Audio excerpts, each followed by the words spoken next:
Your generosity never ceases to amaze me. Everybody, we have already met the TUNIC Visit the Beta World incentive. Thank you so much for making that happen. The donations that really helped get us across the finish line there. We have a $100 donation from Terry that says, I have some money left over from buying my sunglasses, and even though I'm not in the beta world, I still think everyone needs to see it. Best of luck to Rad. Now that, you're gonna be super excited. We are in for a treat with that beta world. That beta world is a love letter to the beginning part of TUNIC, and I'm so happy that we get to see that together. Another great donation that helped us with that is a $100 donation from Bit that says, Rad, it's truly inspirational that you found a way to take something you're so passionate about and turn it into something so beautiful. Good luck on the run. All right, everybody, we are ready to kick off the event. You've seen this runner recently on GDQ Hotfix, and now they're making their first ever main stage appearance. They are the world record holder in multiple categories for the very game they are about to run. So let's get hype and join me in giving an awesome Games Done Quick welcome to Radicoon, who's doing an any % unrestricted run of TUNIC. Take it away.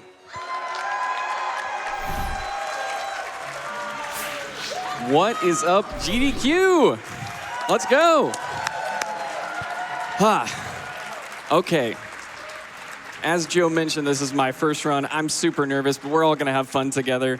My name's Radicoon. You can call me Rad, and I'm running TUNIC, which is an isometric action adventure about a tiny fox in a big world where you explore the wilderness, fight monsters, and find secrets. I'll be running any %, which is new game to credits, and we'll be running Unrestricted, which is any glitches allowed. I can do anything I want to get to those credits. Helping me on commentary today are two lovely gentlemen, the first of which is a fellow TUNIC speedrunner, creator of the TUNIC randomizer, which just got accepted to Archipelago a few days ago, Silent Destroyer. Silent? What's up? I'm Silent. Happy to be here. Thank you, Silent. And a man whose reputation precedes him, the audio director of TUNIC, the creative director of Power Up Audio, and the developer of Phonopath, Mr. Kevin Regami. Kevin? Yeah, Phonopath's the big one for sure. Yeah. Sorry, this game has glitches, you said? Yeah, just a few. They're not too bad. Okay, we'll see. Yeah, we got a fox on the couch back there. Skippy, thank you for helping us with this run. And yeah, let me tell you a little bit about TUNIC. So it's a bit of an amalgamation of the action-adventure of Zelda, the combat and tropes of Dark Souls, and the puzzle-solving of Fez. But there's one really innovative and unique mechanic in TUNIC, and that's the manual. So spread throughout the game are pages of an NES-style manual that you pick up as a player. You can't read it, but you can draw context from it. You can learn about the game's mechanics, and you can make progress by doing that. Now, sadly, we're not going to pick up any of those pages in this run because we already played the game. We already know what to do, and you're going to see us take advantage of that really quickly. But I don't know. That just didn't sit right with me for a TUNIC run on the big stage on the first run. So, audience, can y'all help me out for a minute? Can we do that? Okay, that's a yes, I think. Can you reach under your chairs and find a manual page during this run? Can you do that for me?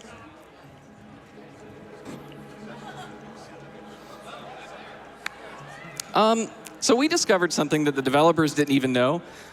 Deep in the secrets of TUNIC, there actually is a page that describes the speedrun tech.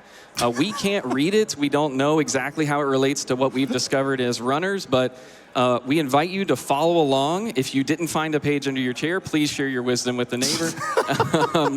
And for those at home, if you want to partake in this this page finding experience, please go to tunic.run/GDQ.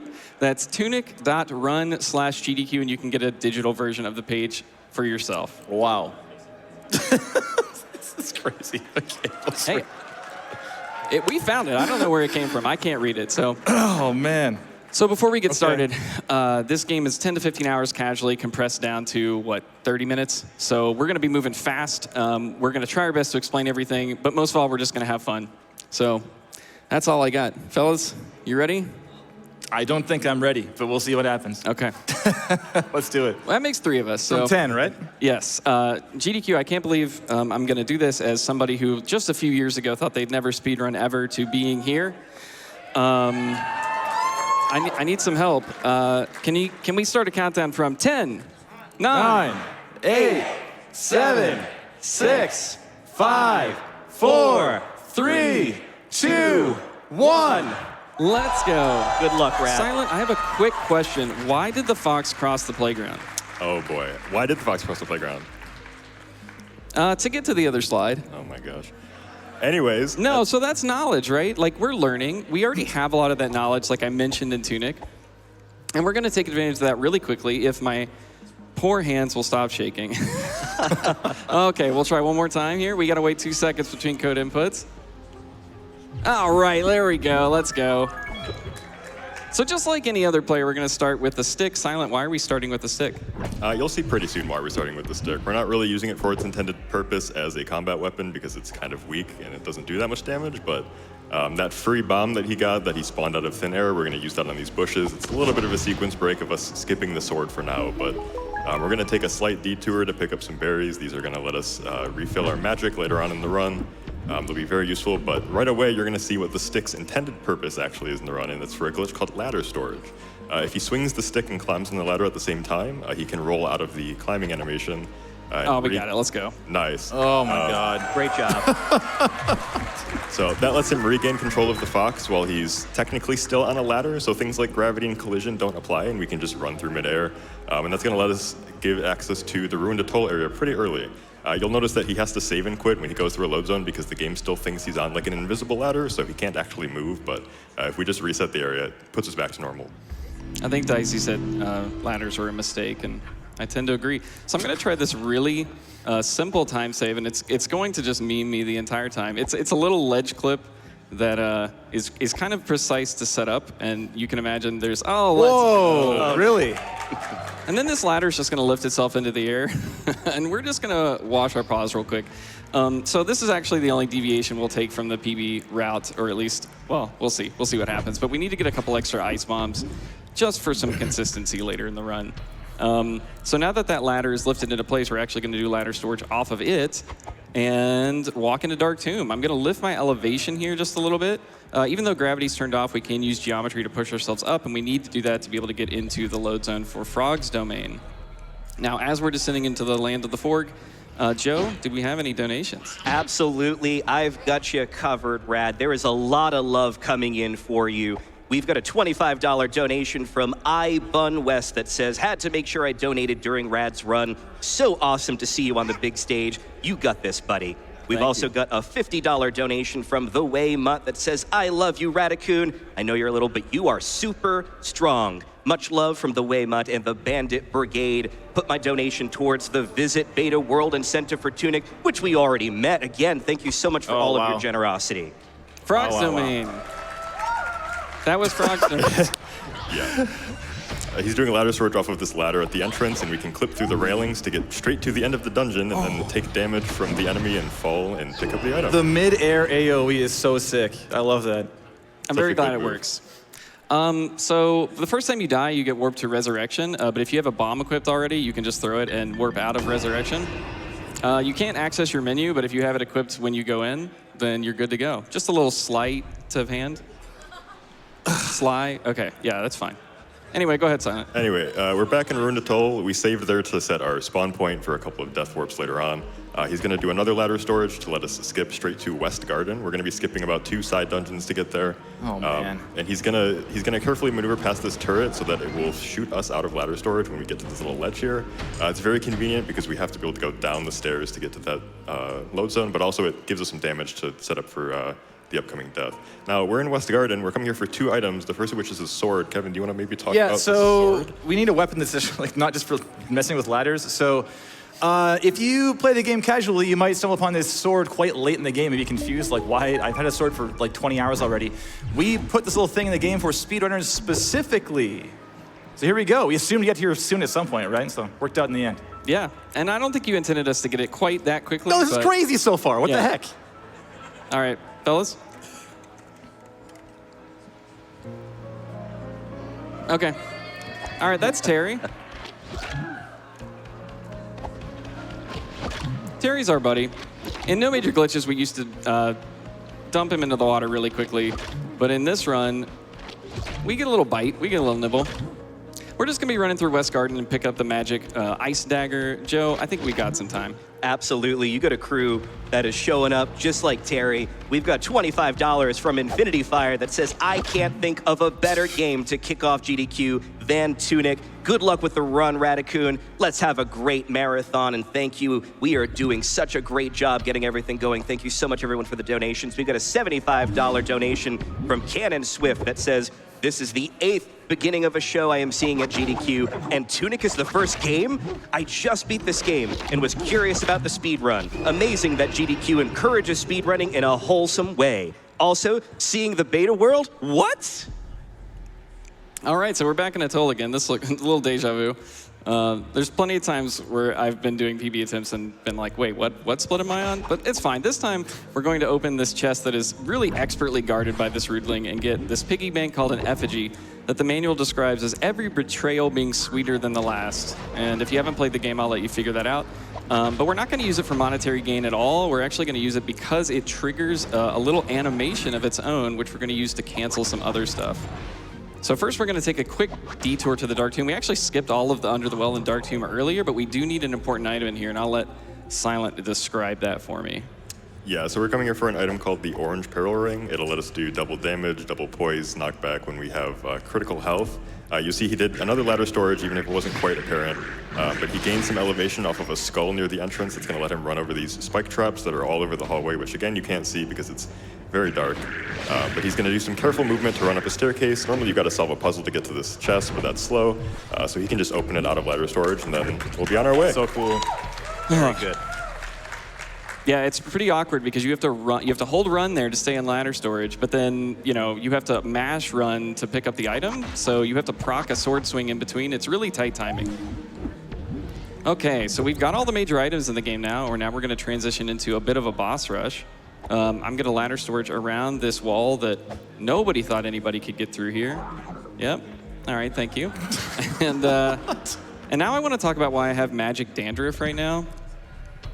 So when this game launched, the combination of the wand and the dagger produced an ice bolt, okay? And it cost 1 mana, and so of course we get a lot of cheap freezes out of that. And then the developer told us, oh, I made a mistake. It's supposed to actually cost 4, and it's causing a lot of issues with the casual game, so we're gonna patch it. Which destroyed the speedrun, right? Or it would have if they hadn't added a code that down patches the ice bolt in place for us from 4 to 1 mana with a 9 input code that lasts about 80 seconds. So shout outs to developer relations. It's attention to detail that I appreciate. But I'm Chad. Joe. Can I? I have a pretty big dono to get out there. Everybody, we've got a $3,000 donation from Mott. Since there were 3 minor cases of cancer in my rather small workplace, a friendly reminder that for an early detection, you still have to get a screening. So don't push off that doctor's visit, everybody. Too long, like so many people do. So very true, Mott, and thank you so much for that amazing donation. Everyone, you're blowing the top off this start. This is a great start, everybody. So what you just saw me do is grapple an enemy slightly off the path, freeze them with an ice bolt, and then grapple to them, pulling us out of bounds and skipping the entire quarry, which... We knew about that one at least, okay? Yeah. So I'm gonna use the effigy next, and we're gonna use a combination of the effigy and the ice bolt to skip this elevator. You're not gonna see it happen though, but I promise you, it's happening. The effigy is gonna start an animation, and then we're gonna use the velocity of the ice bolt to just clip us off the elevator. Crazy. That's awesome. Oh man. All right. One of my favorite things about this game is that when you do kind of advanced speed tech, it just kind of looks like it's a secret you haven't found in Tunic yet, which is just wonderful. Yeah, that's what these are, exactly. Yeah, Kevin, why don't you tell me about this upcoming So we're in the upper ziggurat right now. We got to get through a tower and then to the lower ziggurat. The tower sequence is kind of like a narrative sequence. It's basically like a narrative autoscroller of sorts. Nothing really exciting happens there for the speed run. So we thought, for speedrunners, we'll throw in a little way to skip it entirely. So that came in the form of a portal that teleports us from the upper ziggurat to the lower ziggurat immediately, skipping that tower entirely. So the thing is, as developers, when you put things like this into the game, it's paramount that it impacts negatively 0 casual players. Like, no casual player can stumble upon this because it'll negatively impact their experience, right? So we did this by putting it way out of bounds where no one can reach it, and we're just good to go. We had a way to get there by like dying and falling off the map and stuff, but they just found a way, way, way faster and better method. So here we are. Yeah, ladder storage is a little broken. Oh, yeah. So now we're in Lower Ziggurat. He opened that chest to get some extra bombs. They'll be used for some death warps later on, but we're going to use the effigy once again, not for its intended purpose, but for a glitch called wrong warping. If you use the effigy on the same frame that you hit a load zone, it will transfer our position from the previous room going into the next room. If he gets it right, it'll let us skip all the way past all of the enemies and the mini-boss straight to the actual boss of this area. But it is frame perfect. This game is run at 120 hertz, so it might take a couple tries. You'll see. A couple. Yeah. If he gets it too early, you'll see him pull the effigy out and start the animation. If he does it too late, he'll just go through the load zone normally. But if he gets it just right... Expect this to take a while. Yeah. This is, like, I wouldn't say it's RNG, but it's pretty close. It feels like it sometimes. Guess how many runs died to this trick? Rad, can I sneak in a donation? Absolutely. All right, we have, I think, one that everyone's really going to want to get, especially from the couch. We've got here a $500 donation from Becca and Adam that says, it was a joy to work on this game, and it is a joy to watch speedruns of it. Thank you for being so awesome. That was Becca and Adam at Finji. Thanks so much. The Weasel Gang. I don't think that's what they're called, but that's fine. Let's go. Oh my God. Great job. I love that it just works. This is the only room in the game that we found it to actually be useful, and it spawns us perfectly past everything. And this was historically one of the most annoying rooms in the entire speedrun. Yeah. So big spoilers here. This Sly-Fi reveal is rather haunting in the casual game, but I think we have some time, Joe. Absolutely, I've got you covered as always. We have a $50 donation from Vox and Tehran that says, thanks to Rad for helping such a great cause and showing us how fast we can make a fox go. We've also got a $20 donation from Mosi that says, Tunic is one of my favorite games. I loved playing it with my wife and uncover the big mystery. All the love to Andrew for making this amazing game.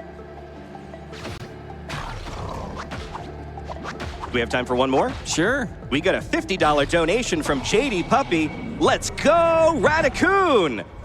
It's been so awesome having you in the Fastest First community. Let's get Beta World Incentive met, which we already did, JD, you know. And congratulations on the GDQ run. You've got this. So that was Boss Scavenger. That was faster than usual. Yeah. That's like faster than my strat pre-release. Yeah, so apparently, so the game has protection so that you can't orb her out of bounds, right? However, we've discovered recently that if you refreeze as she's thawing, that the game's protection no longer applies. So I'm sure everybody had no troubles with that boss, right? That's how everybody did, I think, yeah. All right, Silent, why are we back in Atoll? What are we actually doing here for real now? So the thing that we skipped at the start of the game was the 4 pillars in each corner of the atoll that we have to actually activate to get to the next area. This area is full of just kind of clean movement with ladder storage and ice grappling. The first fuse he went to, he kind of ice grappled up to that frog to skip like going all the way around and going up the normal way. This fuse, he did some ladder storaging, and he actually ran up and bounced a fire beam off of the fuse so that he would take damage and cancel himself out of ladder storage. And then the rest of this area is basically just him ice grappling and doing more of the same. He's going to stop here for a moment to take some damage from this crab to set up for the upcoming death warp. And you saw that when he was actually taking damage, he opened the menu to kind of move his cursor around and equip some items. A lot of the route is centered around when we can have a little bit of time to kind of quick swap items or move the cursor around to set up for when we have to equip the next item. We always take whatever opportunity we have to do that. But he's moving towards the 4th fuse now, and it's essentially just going to be more of the same. He's going to do another fire beam to cancel out of ladder storage here. Hopefully the fairies don't give him too much issue, but luckily we can just shoot them while he's actually activating. Okay, hello? All right, we're good. Okay.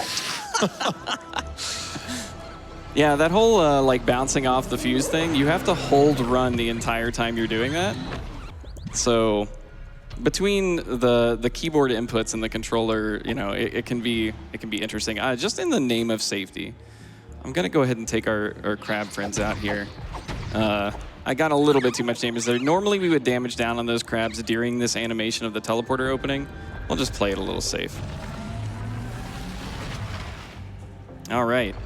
So shout outs to one of the best songs in the game that you get to hear for approximately 6 seconds. And this scene is over. All right. Now I'm going to need some quiet time here because we're in a library. Joe? I thought we were on quiet time. I'm sorry, Rad. We got a $50 donation from Melody Bird that says, excited to see Tunic kick off this incredible week. Hug that plushie. We've also got a $50 donation from Dante Wolf that says, good luck, Rad, and kick this GDQ off with a bang. And then we've got a $1,000 donation from Andrew Schuldis that says, Tunic. Hi, Rad. Hi, Kevin. Hi, Silent. Hi, Terry. What a magical moment. Good luck on the run. And here's to a great GDQ, everyone. Let's get that Beta World visit, which we've already met. Really quickly, our next open incentive is that reverse boss order incentive for Donkey Kong Country. We're already only 2,000 away from that incentive. Let's make it happen and unlock even more GDQ. So that was the librarian. That's the most ridiculous strat. Yeah, we need it's noise. What great. are you going to It's do? great. Like, he's only got one job. Just Super Ball, Ice Flask, bounce that thing from height.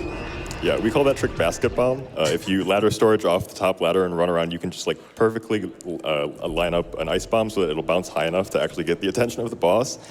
In the time that he throws the bomb, it sends him back to the ladder, and we can kind of climb below the death plane so that the boss tries to attack us, and he gets wiped out. So pretty textbook fight, I would say. Yeah, we did design a quick kill. It wasn't that one. Textbook. Yeah, I heard it. Silent, I got one for you. What kind of phone does the Fox have? A Sly phone. Wow, you didn't have to think about that one for long. No, he's got a Nokia. Okay. Well, it's the same reason he can't get in the old house there. Nokia. Okay. But I'm cha. Okay, so we're resetting our save and quit point to the middle of the overworld. We're going to do this ridiculous skip over the shortcut that only saves a couple seconds, and then we're going to get some damage from these blobs, which scare me because, you know, they can kill you pretty quickly. But we're going to both damage down and proc the orange peril ring that we gathered from Dark Tomb earlier. Normally, you're supposed to go through the dark cave, fight some spiders, wind your way through this forest fortress, but we have Ice Bolt, so we'll just cross the moat. And if we don't get memed by these pots, we'll use a friend here. Oh, okay, almost. So just clip through this door, and we're good. So that's, we're into the third boss fight now. Yeah, those pots have ruined many runs because they can just kind of get in the way and mess you up. But now we're in the siege engine fight. Unlike the previous two bosses, we're not actually going to be abusing any death planes or glitches, really. That orange peril ring that we picked up earlier, the reason we damaged down on those blobs was to get ourselves into critical health. We can just kind of sneak around the boss who's weak spot, and then we do so much damage that we just give it an infinite stun lock. So. And worth mentioning, too, is that clip through the door, we knew about that. And Andrew actually asked me, he's like, do we need to like design the door to open if they're through it without opening it? I was like, no. They can live with their choices. If they clip through this thing, they're stuck back there. It's fine. They'll have a way out. It's fine. And that's the siege engine. Quick. I'm a good gamer, but I won't let it go to my head. You'll see in a minute. Don't worry about it. Joe, we've got some time. Absolutely. We've got a $100 donation from Doog that says, giving what I can. So glad this event exists. And everybody, no donation is too big nor too small. Whether if you put a name on it in a message or if you do it anonymously, every dollar helps for an amazing cause that is the Prevent Cancer Foundation. We've also got a $25 donation from Mikari that says, love Tunic so much. Awesome to see it on GDQ. All right, we've got 3 keys. Oh, that Almost almost close. right. That's fine. Don't worry about it. So close. But, you know, we haven't rung the bells. Those that have played Tunic would know that we can't get in the sealed temple without ringing the bells. Sen's Fortress is not open yet, but we do have Blobby. That was a Dark Souls joke. I'm just checking. Okay, so here's our blob friend. He's going to damage us down, and then we're going to freeze him, and, you know the drill. Yeah, so all sealed forever, not quite.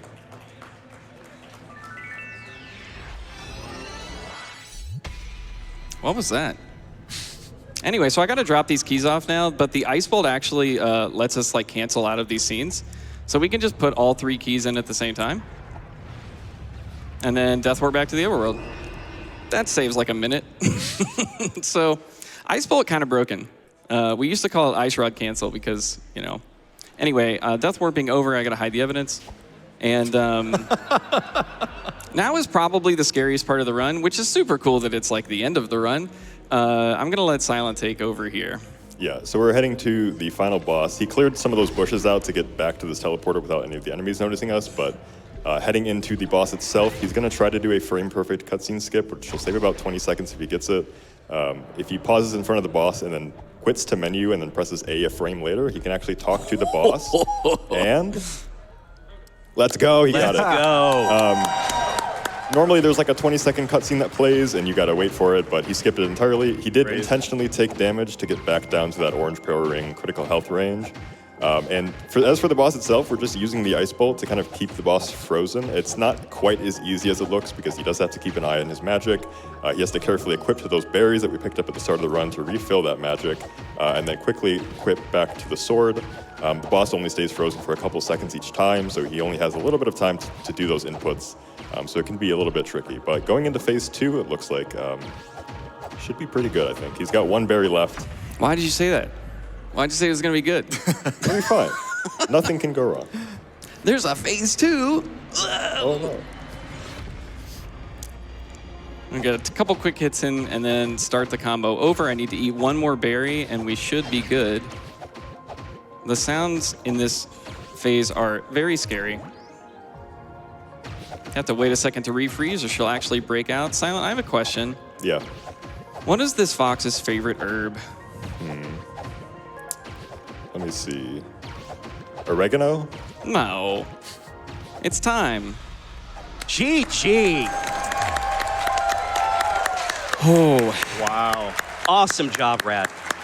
Now this is, of course, our in-game time. This little like summary screen at the end and the timing is all a collaboration that came with working with the developers and Andrew to kind of assist the speedrun community. So shout outs to Dicey. It's been wonderful working with you to like just the little creature comforts for the speedrun community in this game. Thank you so much to Silent and Kevin for the awesome commentary. Thank you to Skippy on the back couch for support for this run. Thank you to Jim and Keatske for helping review the page that we've distributed. You have no idea how long it took us to translate all that stuff. Probably more time than I've been practicing this. Let's see. Thank you to the TUNIC speedrunning community, specifically for always being very kind and welcoming to new runners. I'm particularly proud of that. Thank you to Fastest Furs for accepting my TUNIC any % run like a couple months after this game came out when I didn't know what I was doing. And it gave me a lot of self-confidence. I super appreciate it. Thank you to TUNIC team for what an amazing game. One of my favorite games of all time. Specifically, I want to shout out Felix Kramer, an unsung hero of the team that made sure it was in front of the right people at the right time and got it on a firm foundation very early in its life to be the fantastic game that we play today. We honor them with this dress and the buttons based on an outfit they put together for PAX West 2016 when the game was still called Secret Legend. So thank you, Felix. And I think thank you, GDQ, for accepting me. I attended AGDQ 2020 in person as an Orlando local. I did not speedrun. I did not stream. I did not know anybody that streamed or speedrun. I just knew GDQ, and I looked forward to those 2 weeks a year like it was Gamer Christmas or something. I don't know. It was also always a great time. And just the fact that that I'm here now, just a few years later after finding one of my favorite games of all time and just chasing that passion through the speedrunning community, just thank you so much. It's like honestly what I thought was an impossible dream come true, so thank you. And I do want to say thank you for another thing, GDQ, is that thanks for accepting runners like me. I was 8th on the leaderboard when this game was accepted. Now, I've grinded it up to 3rd, but I am not a world record chaser. That's not that interesting to me. I just love speedrunning because it's fun, and I have games that I like to speedrun because they are fun. And I think it's important to point out that you don't have to be good at something to enjoy it. You can speedrun for world record. You could speedrun for a target time that you want to try to hit and then reevaluate when you hit it. You could speedrun just once to say, hey, I know how to speedrun Tunic, and submit the worst time on the leaderboard, and you're all equally valid. So if you haven't tried speedrunning and you have a passing interest in it, I encourage you to try it. It may take you a while to find a game that you enjoy both the game and the speedrun for, but I think you'll be surprised how quickly you can pick it up. It should not be as intimidating as it looks.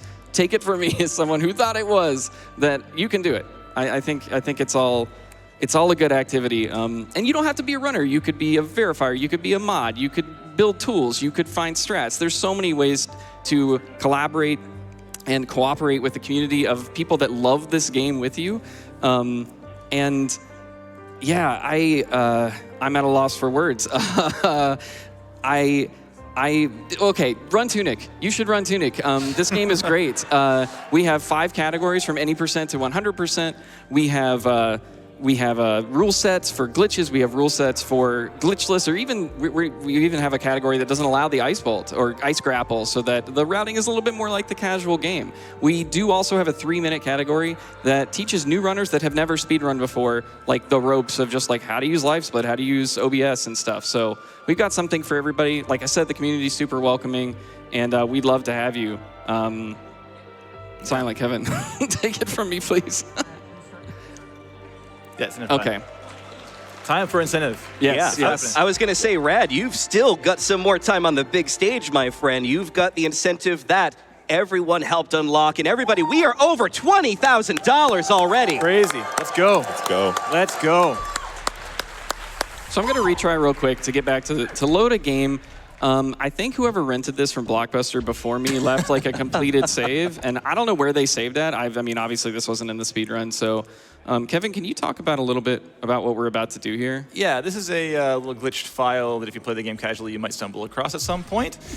During development, I realized that through these free item spells that we award, you can find through the manual, one of them damages the fox in a room that otherwise they cannot be damaged. And I was like, what happens if you die in here? So I tried dying, and the game crashed, because it was like, oh, you're dead. Go back to the last save point you were at in this save file. This save file has no save points. There's never any spawn points, so the game's like, I don't know, crashed. So I asked Andrew, what do we do? And we brainstormed a whole lot of ideas, and ended up landing on pulling in a very, very old build of then Secret Legend to show you what the game once looked like, kinda. It was also pretty janky because we didn't have like the stuff in Unity currently to make enemies operate correctly and stuff, but we have the geometry and the world look at least. There was no music, there are very few sounds. This is what it was like in, say, 2015, 16, something like that. A long time ago. Although during that conversation, we were brainstorming a whole lot of ideas as far as what could happen when you die. One of them, notably, is we thought maybe you could reincarnate as the shopkeeper. I have not heard this. Yeah, we imagined a cinematic where perhaps it just fades in and there is a shopkeeper in a shop and you see a fox run in, buy something, and leave, and you're just stuck in that room until you leave the game. So that was one idea, but we ended up here instead, and I hope, everyone, it was so fun watching folks on Twitch and so forth stumble upon this for the very first time and be like, oh my God. In fact, we even changed up the cipher over time, so this cipher has like typos and stuff, and it doesn't work like it now does. This is a very true look into kind of what once was. So thank you everyone so much for hitting this incentive. I can't tell you how stoked I am personally to be here doing commentary on the very first run on the big stage. I mean, Power Up Audio, as some of you at home and here in the room might know, we're involved in AGDQ for 5 years doing audio on site, but this is next level. This is crazy. So what a run. Thank you so much, Radicoon. Amazing. Yeah, thanks so much. Thank you for the explanation, Kevin. Anyway, thanks again, GDQ. Thank you to staff. You're all awesome. You have no idea how much people rehearse and work behind the scenes to make this happen. Just thank you for all you do, and thank you for having me.